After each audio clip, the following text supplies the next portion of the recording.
that is on the table right now is regarding, of course, the reforms that are happening within the education sector. We shall be looking on a raft of issues, especially with the latest development on the UDA party and ODM and the pronouncement of the new presidential aspirants that we have from the United Opposition, the unveiling that was done today.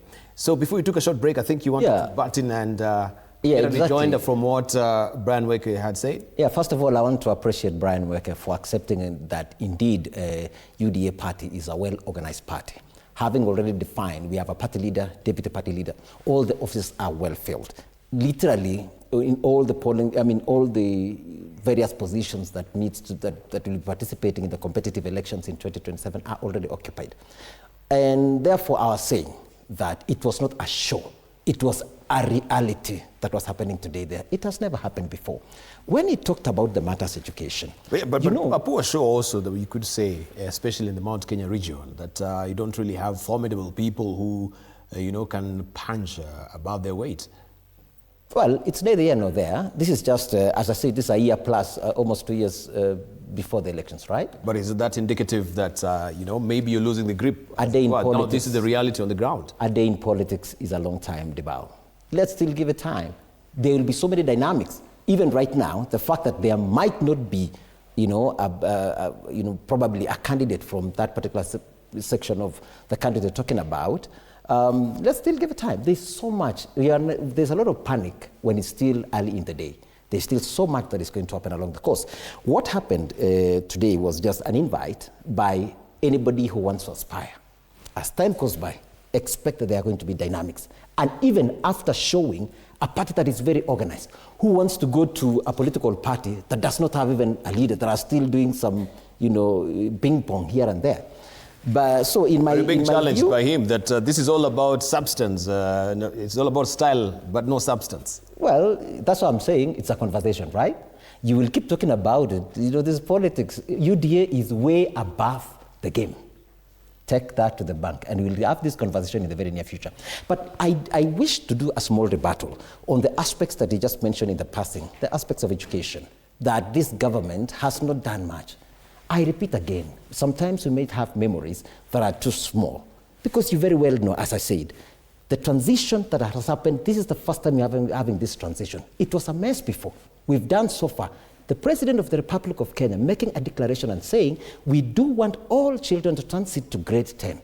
And those that were having challenges will be managed. We had this conversation in Naivasha when the minister appeared before us, the cabinet secretary appeared before us, and we asked these questions. And the government is making all the arrangements to make sure every child across the country goes to grade 10. I think we should actually celebrate President William Ruto making a declaration and saying it's a basic right for every child to be able to go to grade 10. Right. And it's going to happen so. But when you talk about the issue of university, and I think I don't want to leave that just in the passing, he mentioned about the issue of universities. Are you aware that in 2022, when we are coming into leadership, literally almost 23 universities in this country were going to be bankrupt? They were actually working on the bankruptcy space. But due to the reforms that have been made, we don't refuse that there are still challenges, Debal. We were resetting the entire nation. We are on course. Most of these things will, over time, realign, but the pace at which this has happened is so plausible in under 3 years.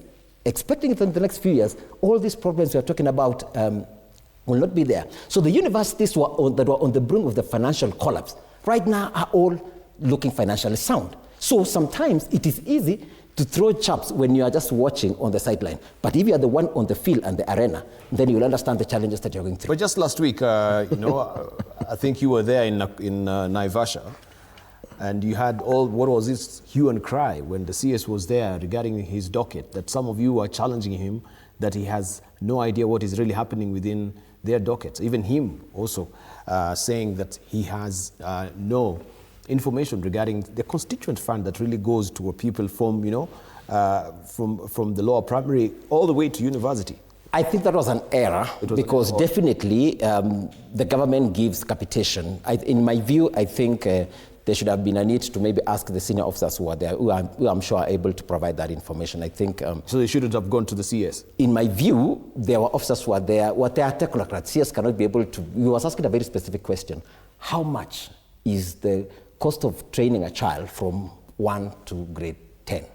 or wait for to when he finishes the senior secondary school. So that question, in my view, got the CS out of guard. But I'm sure it's not something, the government cannot be just dispersing money out there. But the question also that came through when somebody threw a statement, a blanket statement, in my view, which I didn't support, that the particular leader or a senior government official is clueless, I think was quite unfortunate in that forum, because that particular officer was not there to defend himself, and the claims that he should be going up and about inspecting schools, in my view, I think was far overreaching. But generally, all the questions, you only focus on one thing. We had a session of over 3 hours. And most of those, 95%, the CS was able to convince us on some of the plans they are doing. It's only that particular point that you, the media, and Kenyans, just pick that specific aspect that was a challenge for the CS to have been able to answer, and you focus on that as if there's a total mess in the education sector. That is not true. It's far from, it's total lies. Mm-hmm. All right. Brad, you want to react? I've never known Mheshimiwa Kituru to be a good PR manager for the government. It is in public limelight, and it is very clear that the members of UDA, who are members of parliament, not even ODM, not even the opposition, they were very clear, and they said either the PS is incompetent or is clueless, because we've had transitions before. It is not the first time. Don't tell us because now it is called grade 10, the transition that we are transitioning from primary to secondary, we've had them. But we've never had problems the way to the magnitude that we've had. And there was sufficient time for ample preparation. Let me tell you, everybody who chose a school, they were taken to a different one. Surely, those things, they happen, but not to the magnitudes that they were happening. So when there is a problem, Mheshimiwa Kituru, just say there is a problem. And I saw eventually, quickly after that, Kalenjin members of parliament went to defend the PS because it comes from their community. If something is wrong, we have to call it out. Wrong is wrong. Now, Mheshimiwa Kituru comes and tells us that universities are now doing very well. Yes. Let me break it down to him. 99% of the universities are still very insolvent. I know that because I speak to a number of technocrats within the university sector. They are still insolvent. Now, let me come back to the issue of Dibal, the aspirants that we saw in Parliament, in State House. Mm-hmm. Those guys were registering with the 2,000 Kenya shillings. I can promise you, take today, today's date, more than 50% of those guys will not be in UDA. It was a ticket to come and see the president, to come and see State House, to come and see Hoi Polloi and Razzmatazz that was being presented. You wait and see. You're talking about these guys from Central, these guys from Murima, that they will be there until the end. You wait and see. Dibal, you wait and see. These PR processes, these machinations, we've seen them before. These machinations, we know how they work, Dibal. So and that's what I'm trying to say, while they look very organized, they are very good with the PR. The way Mheshimiwa Kituru is now, I think he should be hired as a government spokesman because he's doing fairly well than the current government spokesman. These guys, and watch this space, they will not be there come 2027. Dibal. You know what happens in State House when you go? You don't leave empty-handed.